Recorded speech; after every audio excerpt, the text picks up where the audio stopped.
Dulu zaman saya memulai usaha, tepatnya tahun 81, itu tidak ada acara seperti ini. Tidak ada mentorship. Challenging in the one side, in the other side is opportunity. Ya, jadi seperti yin dan yang dalam filosofi Cina, di mana ada challenging, di mana ada krisis, di situ pasti ada opportunity. Apa yang bikin mereka ini, kita kalau kita belajar dari negara tetangga aja Pak, kanan kiri atas bawah. Apa yang bikin mereka bisa lebih maju dan kita kayaknya lebih tertinggal Pak?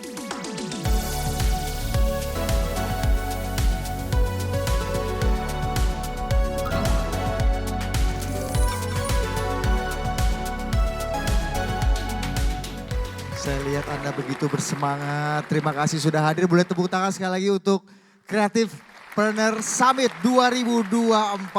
Dan hari ini bersama saya Budi Adiputro, kita akan masuk ke sesi yang menarik. Tapi sebelum saya bicara mengenai sesi yang sangat menarik dan mungkin sesi ini bisa mengubah hidup Anda selamanya ke depan. Jadi saya minta Anda memberikan perhatian yang penuh. Anda bisa melenting, Anda bisa hidup lebih baik kalau mendengarkan baik-baik sesi kali ini.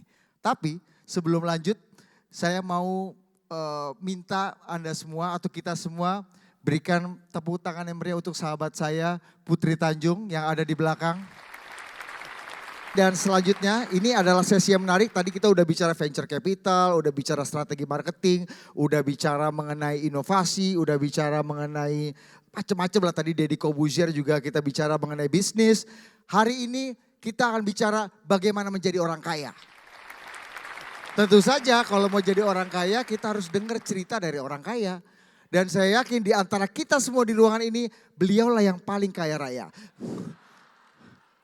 Kita udah ke atas panggung, the one and only Bapak Hairul Tanjung.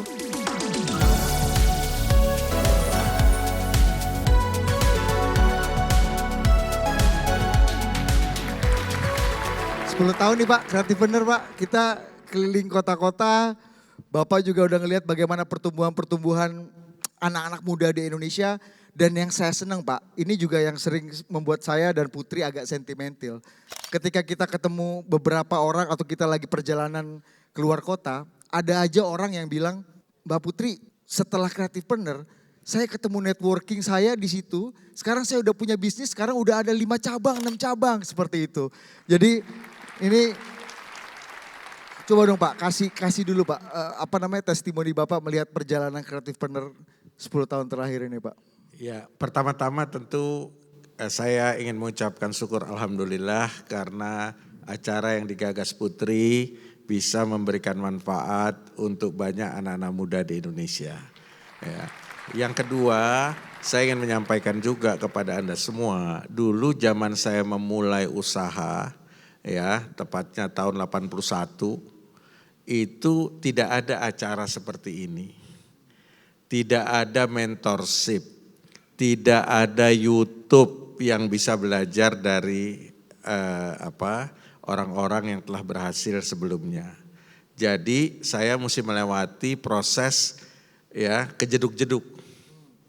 Ya, artinya coba ini gagal, coba lagi itu gagal, coba lagi gagal. Jadi itu sebuah proses. Nah, dengan adanya acara-acara semacam ini, Anda semua itu bisa mendapatkan pelajaran tanpa melewati proses yang panjang. Sehingga kalau saya bisa berhasil sampai hari ini, saya sudah berusaha kalau tahun 81 sampai sekarang 2024 sudah 43 tahun. Ya, jadi Anda nggak perlu 43 tahun untuk menjadi orang sukses. Mungkin dengan adanya acara-acara seperti ini, ada mentorship seperti ini, Anda bisa mempersingkat waktu Anda menjadi orang-orang yang lebih sukses daripada saya. Oke, kita akan bicara mengenai jalan menuju sukses Pak. Ya kalau katanya Bambang Pacul kita harus mencari galah untuk bisa melenting ya Pak, menjadi orang yang lebih sukses. Kalau Bambang Pacul bilang jadi Korea. Jadi Korea, ini Korea juga nih banyak nih Pak yang kehidupannya sebenarnya agak belangsak dan dia datang ke sini pengen hidup yang lebih baik ke depannya, itu wajar. Tapi apakah situasi ekonomi sekarang Pak, sebelum kita bicara mengenai kreativitas, inovasi dan bisa hidup yang lebih baik, apakah situasi ekonomi Indonesia, ekonomi dunia itu menunjang Pak, kita bisa hidup yang lebih baik sebenarnya saat ini? Ya, yang pertama tentu kita sadar bahwa keadaan dunia sedang tidak baik-baik saja. Ya, kita tahu kita sedang menghadapi permasalahan geopolitik ya yang luar biasa. Kita tahu di dunia ini ada masalah misalnya Rusia dengan Ukraina ya yang belum beres-beres nih sampai sekarang dan kelihatannya akan makin panjang. Ini yang pertama. Yang kedua kita tahu juga ada masalah Israel dengan Hamas ya meluas sekarang ke Hizbullah Lebanon. Lalu kita juga tahu ada sekarang meluas lagi dengan kemarin terbunuhnya pemimpin Hamas di Iran. Iran menjadi masalah juga dengan Israel. Dan ini lebih parah dari masalah-masalah sebelumnya. Ada masalah juga Cina dengan Taiwan. Ada masalah juga Cina dengan Amerika. Ya, jadi ini permasalahan-permasalahan yang tentu berpengaruh ya pada kehidupan kita, pada aspek-aspek kita di Indonesia. Ini yang pertama. Nah, yang kedua kita tahu juga ya ekonomi dunia juga sedang bermasalah. Kenapa? Karena yang pertama kita tahu COVID itu membuat ekonomi dunia itu berantakan semuanya. Nah, setelah COVID ternyata permasalahannya lebih berat daripada waktu COVID. Karena ada masalah supply yang terhambat, masalah inflasi yang luar biasa, akibatnya suku bunga naik luar biasa, ya, akibatnya dolar indeks naik luar biasa, rupiah juga jatuh luar biasa, ya. Nah, ini permasalahan yang menyangkut geoekonomi di dunia.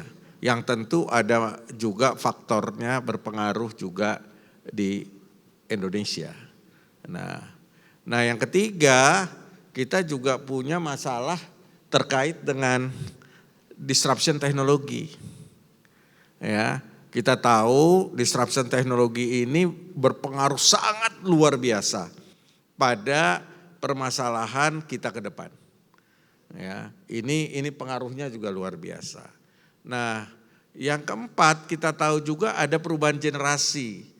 Ya, jadi dari generasi kolonial seperti saya, ya berubah jadi milenial seperti Budi, ya sekarang berubah lagi zilenial, ya gitu. Yang karakternya beda, saya yakin.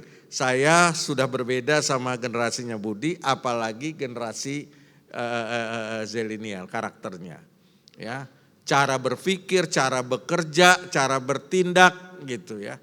Ya, cara mengkonsumsi itu juga sudah berbeda. Jadi makanan yang tadinya populer di zaman saya sudah tidak bisa dimakan oleh kelompok zilenial sekarang. Nah, masalah yang kita hadapi berikutnya juga masalah lingkungan.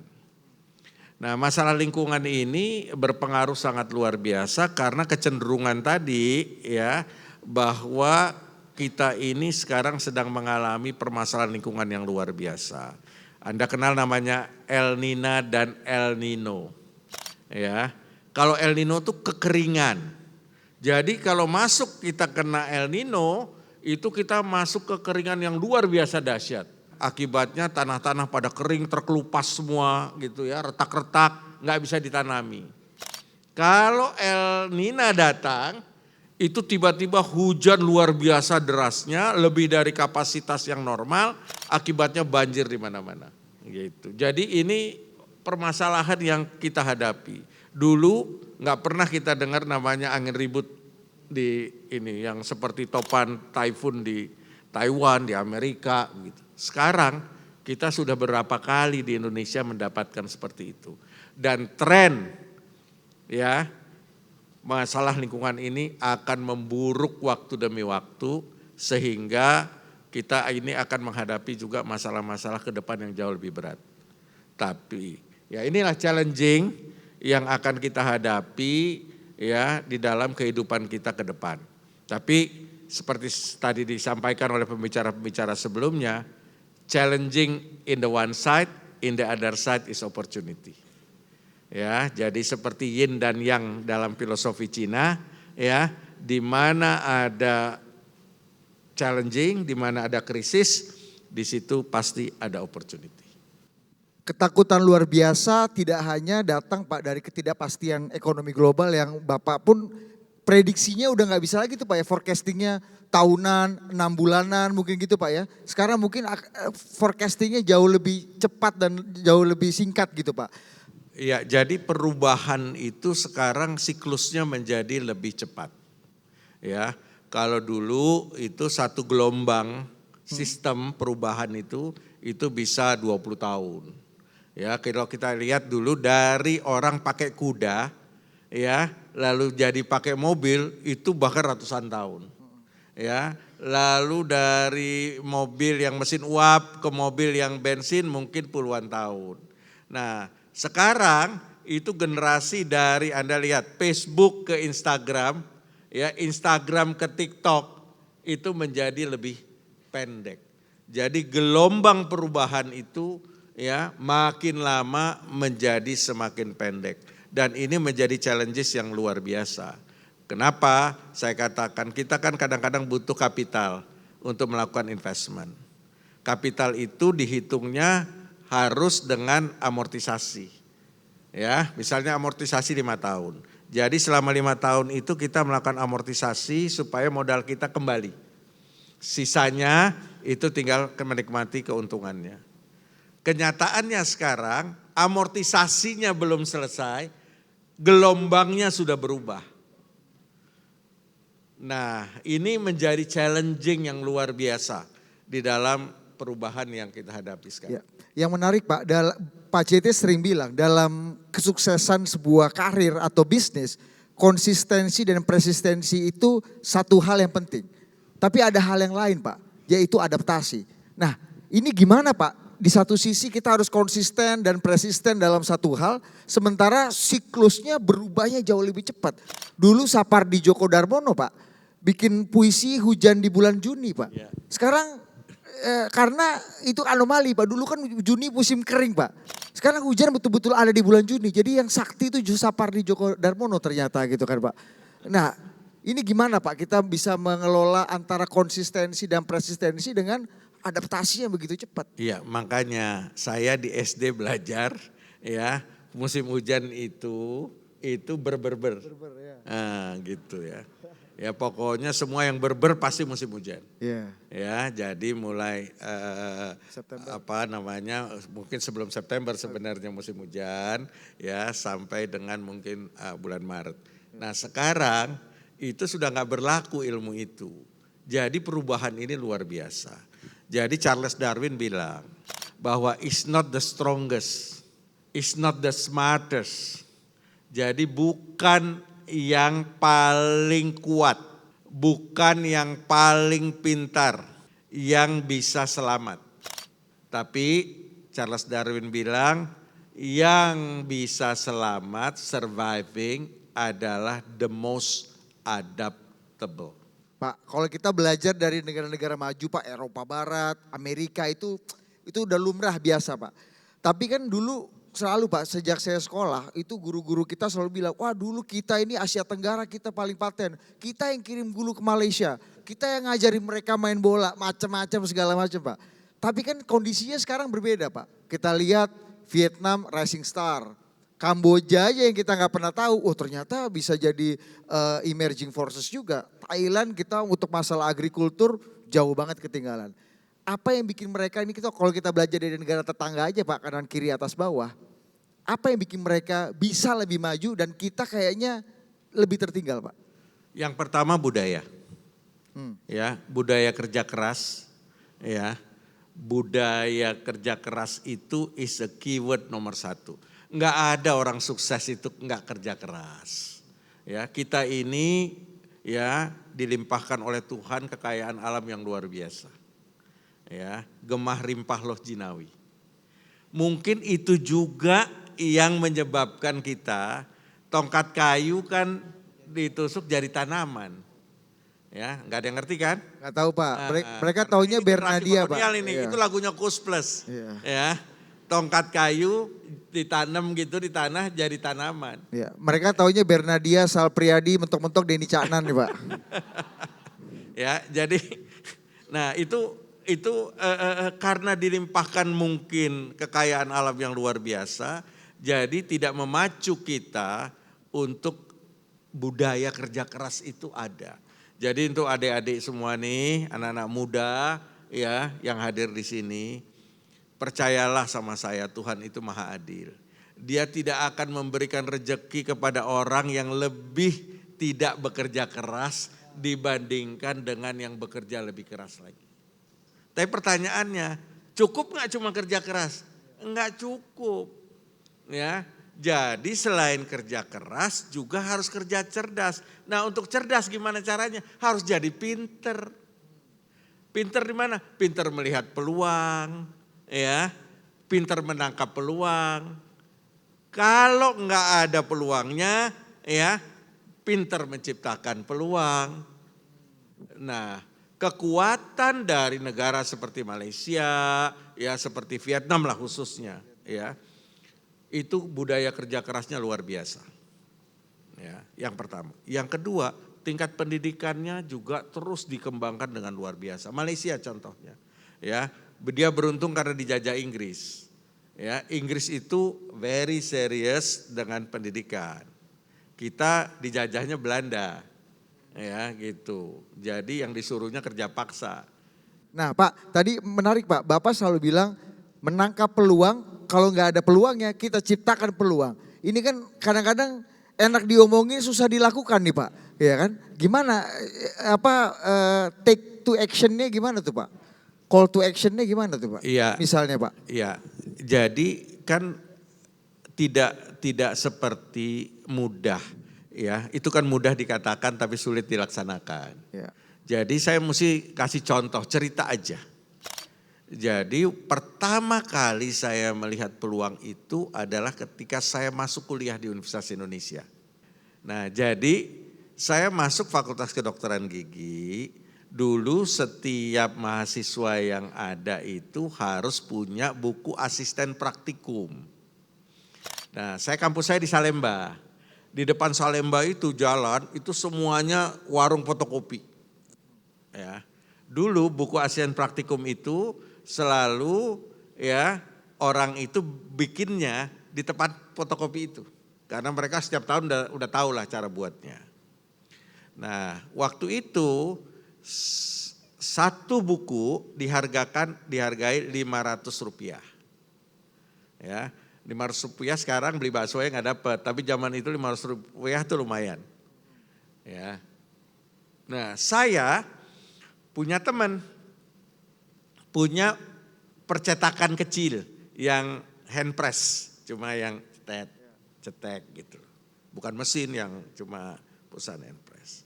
Saya datang ke dia, saya bilang, kalau bikin gini berapa? Tapi kan kalau mesin hand press gitu kan nggak bisa satu, karena bikin klisenya, bikin itunya kan mahal. Jadi harus paling nggak 100. Kebetulan mahasiswa saya itu judulnya kurang lebih jumlahnya itu 100. Nah dia bilang, kalau bikin 100, 150 per eksemplarnya.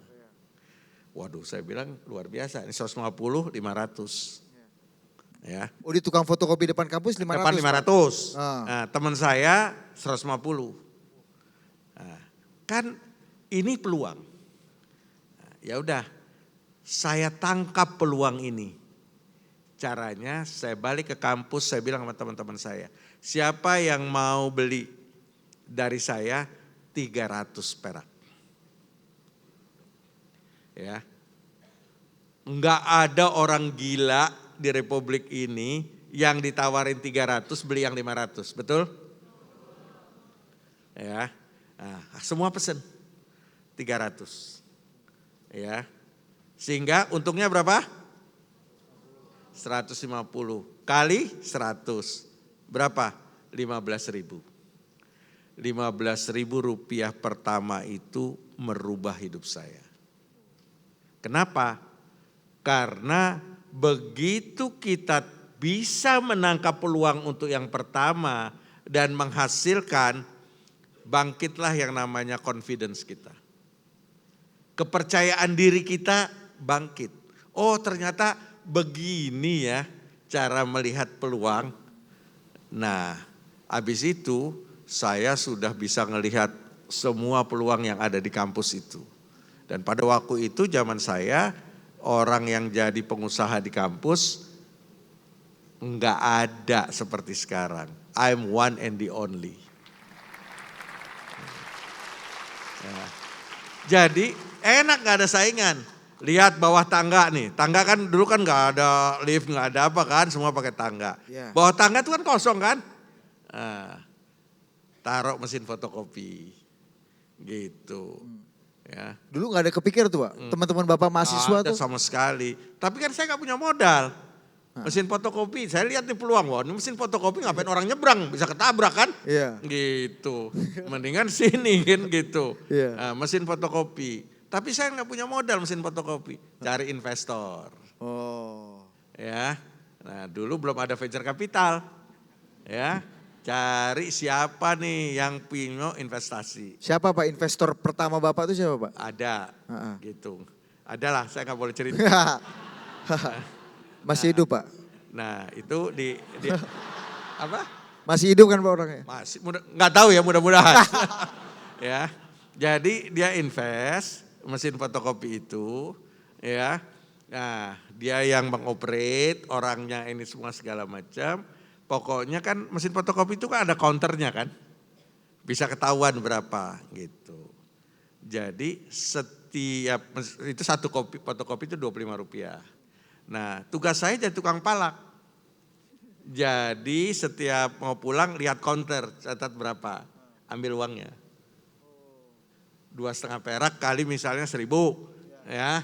2.500. Nah 2.000 kali 5.000 gitu. 4.000, 10.000. Jadi itu cara melihat peluang. Ya, jadi melihat peluang. Wah banyak ternyata peluang itu. Ya, tapi kalau kita nggak memulai dan nggak pernah melihat dan mengimplementasi peluang itu, jangan bermimpi Anda bisa mendapatkan peluang itu. Oke, Pak CT ini teman-teman sekolahnya S1-nya itu kedokteran gigi dan sekarang Pak CT sudah menjadi guru besar kewirausahaan atau entrepreneurship di Universitas Airlangga. Sudah profesor beliau. Jadi memang kadang-kadang nggak nyambung sekolah tuh ada gunanya juga Pak ya. Jadi punya range pengalaman yang luas. Iya, kebetulan saya ini one and the only guru besar entrepreneur di Indonesia. Ya, tapi ilmunya itu bukan dari teori. Ilmunya itu dari praktek yang dikonversi menjadi teori. Ini Pak, penting sebelum kita masuk ke sisi industri kreatif ya Pak ya. Punya mentor Pak. Ini seberapa penting sih Pak? Kadang-kadang kita harus melihat, wah harus ada orang yang aku mentori. Harus ada kalau bahasanya Korea-Korea harus ada galah yang harus aku daki gitu Pak. Nah itu gimana cara memilih mentor yang baik untuk kita bisa lebih baik gitu Pak? Sebenarnya mentor tidak wajib. Ya, tapi berguru dari pengalaman orang lain itu adalah hal yang baik. Kenapa? Karena kita bisa memperpendek pengalaman kita. Ya, itu nomor satu. Dulu saya harus kejedot-jedot. Ya, di awal saya itu tidak pernah ada mentoring karena memang nggak mungkin mau mentoring sama siapa. Ya, tidak ada semua segala macam. Ya, jadi mentor saya adalah pengalaman saya. Tetapi networking menjadi faktor kunci. Ya, networking menjadi faktor kunci. Saya tidak akan pernah bisa mendapatkan peluang tadi Rp150 kalau saya tidak punya teman yang punya percetakan. Ya, jadi saya punya teman percetakan itu karena networking saya. Jadi networking itu nomor satu dalam opportunity business. Ya, jadi kalau Anda nggak punya networking susah gitu. Jadi carilah networking ini gitu dengan memperbanyak pergaulan, memperbanyak Anda teman. Ya, apalagi kalau temannya ini entrepreneur, temannya punya usaha yang banyak. Di era teknologi digital dan sosmed sekarang itu akan lebih banyak membantu atau justru Ya membuat orang akan lebih... pasti. Yang pertama sekarang saya lihat entrepreneur itu di kampus sudah banyak luar biasa. Ya, jualan melalui sosial media udah menjadi tren. Ya, coba saya mau tanya, siapa yang hari ini memakai sosial medianya untuk jualan? Tolong angkat tangan. Kalau seandainya punya follower banyak, ya jangan disia-siain. Ya gitu, itu aset. Jadi era sosial media ini adalah era yang mempermudah ya kita untuk melakukan segala sesuatu. Promosi menjadi lebih mudah. Ya, jualan juga lebih mudah. Ya, segala sesuatu menjadi lebih mudah. Terus belajar juga dari pengalaman orang juga menjadi lebih mudah. Iya. Ini kita masuk ke industri kreatif nih Pak. Ini kan Pak Citi kan salah satu inilah ya pemimpin konglomerasi media di Indonesia. Dan kalau kita bicara media Pak, televisi dengan berbagai ekosistemnya, itu kan kuncinya di creativity Pak. Ini kan main course-nya itu kan kreatif industry. Nah, gimana Pak CT bisa melihat perkembangan ini dan memimpin kapal besar ini Pak? Itu melewati transformasi demi transformasi waktu gitu Pak. Iya nggak mudah ya, saya mesti sampaikan nggak mudah. Saya mau menyampaikan apa yang terjadi karena di industri media kita itu kita sudah mulai dari tahun 2001. Persiapannya tuh dari krisis 98. Ya, jadi sekarang ini kalau 2001 sudah 23 tahun dan dengan tambah persiapannya mungkin sudah hampir 25 tahun. Ya, jadi ini prosesnya panjang ya. Nah, dulu pada waktu kita memulai dunia media itu adalah dunia televisi free to air. Ya, jadi free to air tuh cuma ada radio kecil sekali porsi bisnisnya. Lalu ada koran, ada majalah juga kecil sekali bisnisnya. Jadi mungkin 80% hampir 90% itu dikontrol oleh televisi free to air. Nah dulu bisnis televisi itu very simple. Saya dapat ilmunya very simple. Apa? Beli program dari production house, tayangkan di televisi, ya, jual iklannya. That is a very simple business model. Nah, lalu kita berpikir, kalau saya melakukan yang sama, what is the difference? Ya, between our television dengan another television. Jadi waktu itu kita mulai berpikir untuk memulai produksi oleh kita sendiri. Dan in the beginning berdarah-darah. Berdarah-darah betul in the beginning. Ya. Meskipun kuenya tadi kata Bapak 80% tadi. Iya berdarah-darah karena biayanya lebih besar daripada pendapatannya. Tapi setelah melewati beberapa tahun awal, kira-kira mulai masuk tahun keempat, itu mulai kelihatan bersinarnya. Nah tahun kelima kita sudah bisa menjadi TV nomor 1. Ya, hanya karena produksi internal kita.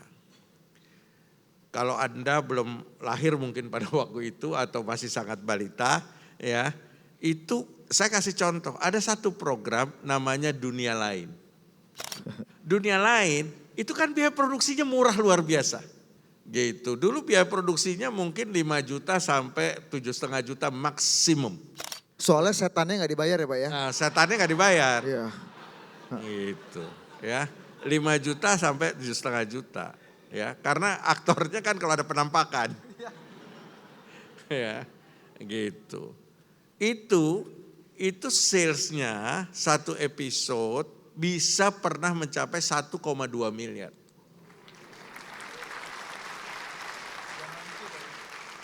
Zaman itu loh ya. Ya.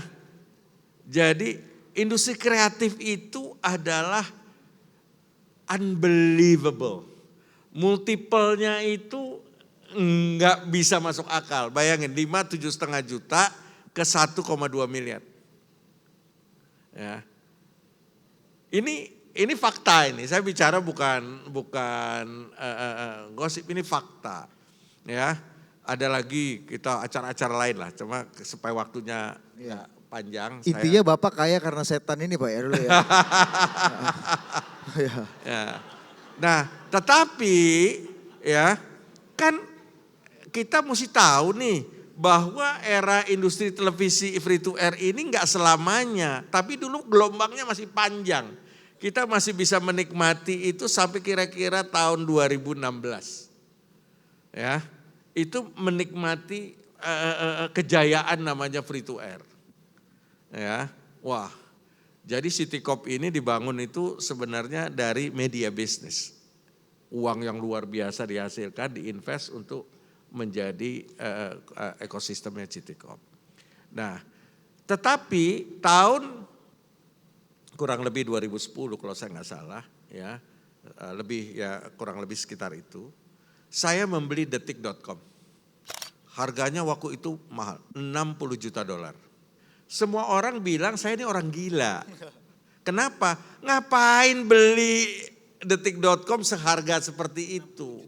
$60 juta waktu itu. Tapi Itu rupiahnya berapa tuh? Dolarnya waktu itu masih 8.000. Ya, jadi 500 miliar. Gitu. Semua orang waktu itu bilang saya ini orang gila. Ngapain beli detik.com? Ya, padahal itu nggak ada orang berpikir digital itu, ya, nggak ada orang juga berpikir tentang kalau invest bikin .com sendiri mungkin ya 5 miliar cukup lah gitu loh, udah hebat luar biasa. Nah, tapi tidak ada yang menyangka 10 tahun kemudian ternyata terjadi revolusioner namanya digitalisasi. Ya. Jadi ini yang namanya buy the future with the present value. Membeli masa depan dengan harga sekarang. Ya. Jadi saudara-saudara sekalian, ya, jadi ini adalah hal yang harus kita lakukan sebagai seorang entrepreneur. Membeli masa depan dengan harga sekarang.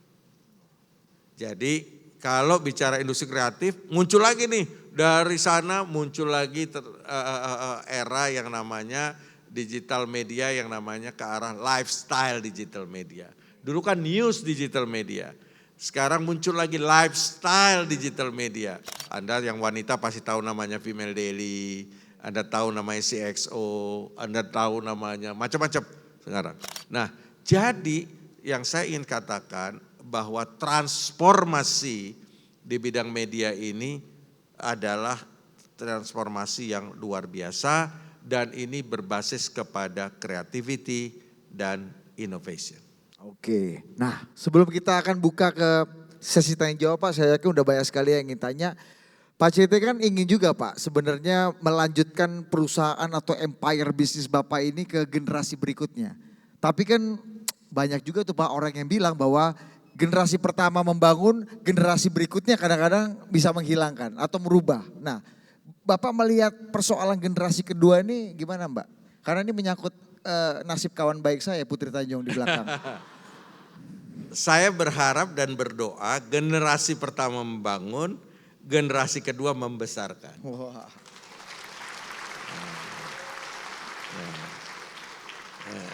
Jadi ini adalah proses, ya. Tentu kembali tidak seperti membalik telapak tangan. Ya, dia adalah sebuah proses yang panjang dan harus betul-betul stepping. Ya, seperti menaiki anak tangga. Dia tidak bisa langsung masuk ke tiba-tiba ke puncak. Karena kalau kita tidak melewati anak tangga, kita bisa kepleset. Nah, nggak apa-apa, lebih pelan tetapi lebih pasti. Jadi proses knowledge, transfer knowledge ini itu dilakukan secara berjenjang tanpa proses pemaksaan. Kalau pelajarannya Pak, apa yang bikin konglomerasi bisnis lainnya yang kadang-kadang di generasi berikutnya itu udah hilang kemana-mana gitu. Ada yang udah nggak pengen ngurusin bisnis orang tuanya, ada yang punya bisnis baru sehingga core bisnis utamanya jadi hilang. Apa yang bikin itu terjadi Pak biasanya Pak? Ya pertama karena memang biasanya seorang anak itu kan saya punya teori. Jadi entrepreneurial itu bisa diwariskan ya, tapi bisa juga diciptakan. Ya, kalau diwariskan semua anak pengusaha biasanya karena dia lihat bapaknya itu bagaimana cara bekerja dan lain sebagainya, otomatis dia dari kecil lihat ya, udah besar dia akan mengikuti. Tapi bisa juga diciptakan, saya ini diciptakan. Kenapa? Diciptakan oleh keadaan.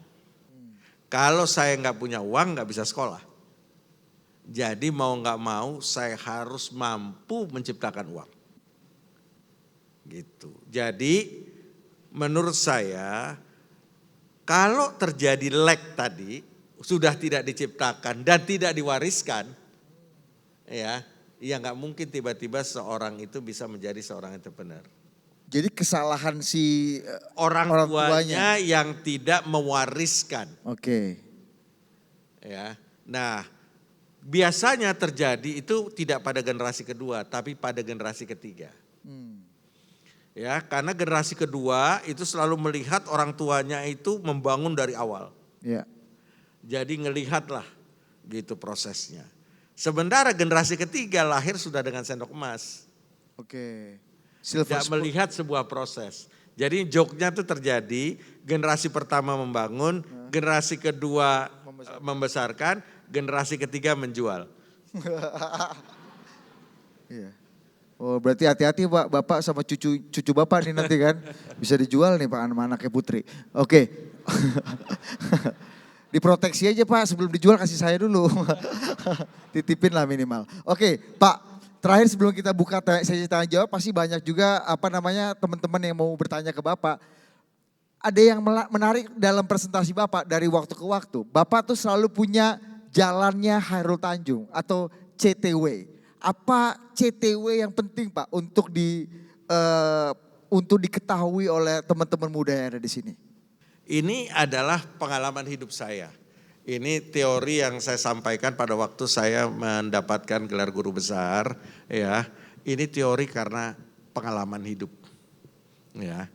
Jadi yang pertama, kalau Anda mau jadi pengusaha yang sukses, mulailah segala sesuatu dengan niat baik. Semua agama yang kita anut pasti mengajarkan ya bahwa kita harus selalu memulai dengan niat baik. Karena seluruh amal ibadah kita itu sangat ditentukan ya pahalanya. Pahala kan hasil kalau kita beribadah kan. Gitu. Kalau kita berusaha hasilnya ya pasti rezeki. Nah, jadi itu ditentukan dengan niat baik.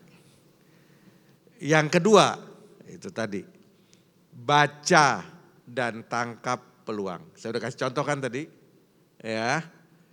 Kalau nggak ada gimana Pak? Ciptakan peluangnya. Ini mudah disampaikan, tapi tidak mudah diimplementasi.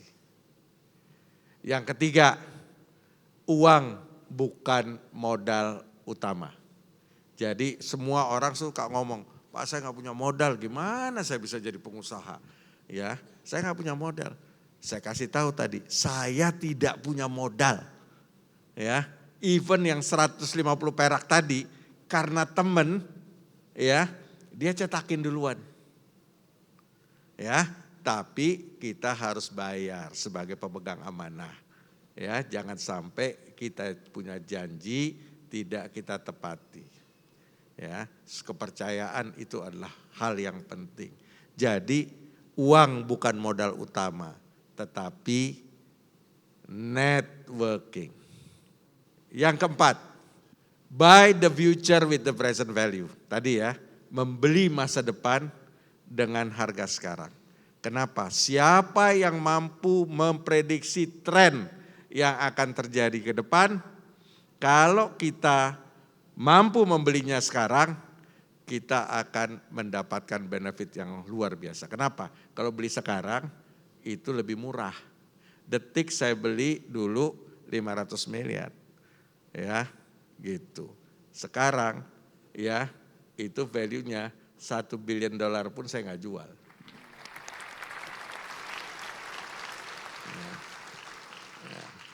Ya, that is the apa? Karena kita membeli ya masa depan. Ya, kenapa? Karena Detik adalah media digital yang paling banyak dibaca di Indonesia. Dalam 1 bulan lebih dari 100 juta unique visitor yang masuk ke Detik. Ya, jadi kalau Anda mau jadi presiden, ya harus berteman sama Detik. Jadikan kegagalan sebagai sahabat baik. Artinya kegagalan adalah satu hal yang biasa. Semua orang pasti pernah gagal. Kalau gagal, dia bangun lagi, gagal, bangun lagi, gagal, bangun lagi. Ya, sampai gagalnya bosen datang sama kita. Kenapa? Karena ya kegagalan itu adalah sebuah learning process, sebuah proses pembelajaran. Ya, jadi karena saking seringnya gagal, gagalnya bisa kita eliminasi. Jadi saya karena sering ditipu, kalau orang datang ke saya mau nipu, saya dari jauh udah lihat, oh mau nipu gue nih. Ya, gitu. Itu kelihatan tuh Pak ya, muka nipu gitu ada. Kelihatan. Yeah. Orang mau minta kredit, mau ngemplang itu dari jauh datang aja kita udah lihat nih. Ya, kerja keras, pantang menyerah, detail, tidak kompromi terhadap hasil akhir, disiplin dan perfeksionis. Ini keyword. Ya, tadi saya udah kasih tahu, enggak ada orang sukses itu tidak bekerja keras, tidak disiplin, tidak perfeksionis, ya. Gitu, ya. Intuisi adalah sesuatu yang rasional. Ya. Nanti karena waktunya terbatas nih, saya enggak ngejelasin. Tapi nanti ditanya jawab nanti bisa lihat. Ambil keputusan, cari solusi bukan masalah. Ya, jadi kalau masalah datang itu cari solusinya, ambil keputusan, jangan ditunda buying time gitu loh ya. Oh nanti juga selesai masalahnya, bukan selesai masalahnya malah bulet itu. Ya, malah meng-creating masalah baru. Ya. Pragmatisme dan idealisme bukan minyak dan air. Artinya kita berusaha harus punya idealisme. Tapi kita juga harus pragmatis. Karena kalau kita cuma idealis, ya kita nggak akan bisa menghidupi hidup kita. Ya, tapi kalau terlalu pragmatis, ya kita itu juga nantinya jadi lebih dekat ke setan daripada ke Tuhan. Ya, jadi harus seimbang. Ya, gitu. Yang ke-10 terakhir, dalam kita berusaha selalu niatkan cari keberkahan Tuhan. Jadi mulailah dari niat yang baik, usaha apapun kita lakukan ya, dan terakhir kita niatkan tujuan kita adalah mencari keberkahan Tuhan.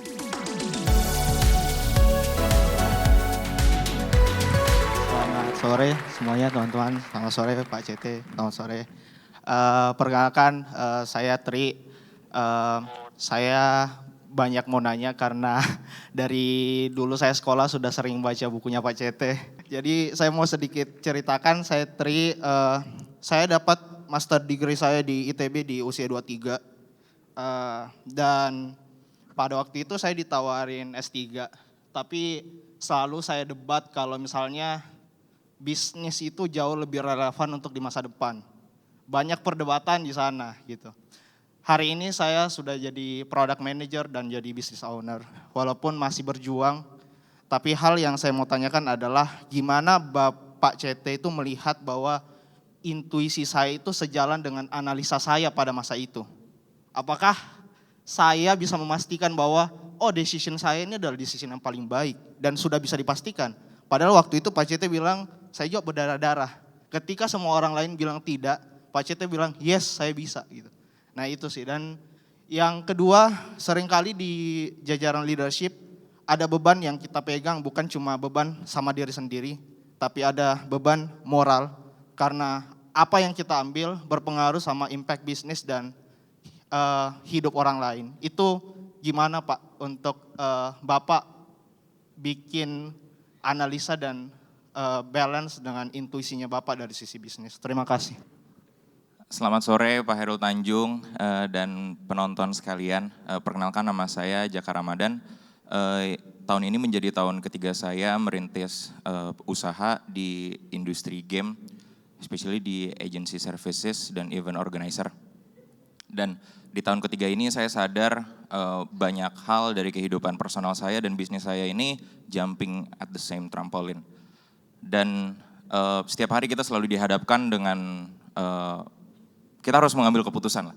Decision yang either itu minor atau major decision yang harus kita ambil setiap hari. Sekiranya parameter apa yang bisa menjadi patokan untuk kita mengambil, oh this is good decision and itu bukan good decision, itu parameternya ada di mana Pak? Itu aja, terima kasih. Ya, ini sengaja saya catat supaya nggak ini. Yang pertama soal intuisi. Ya, saya mesti cerita dulu what is the intuition. Jadi intuisi itu tadi kan saya bilang adalah sesuatu yang rasional. Ya, bukan irasional. Kenapa?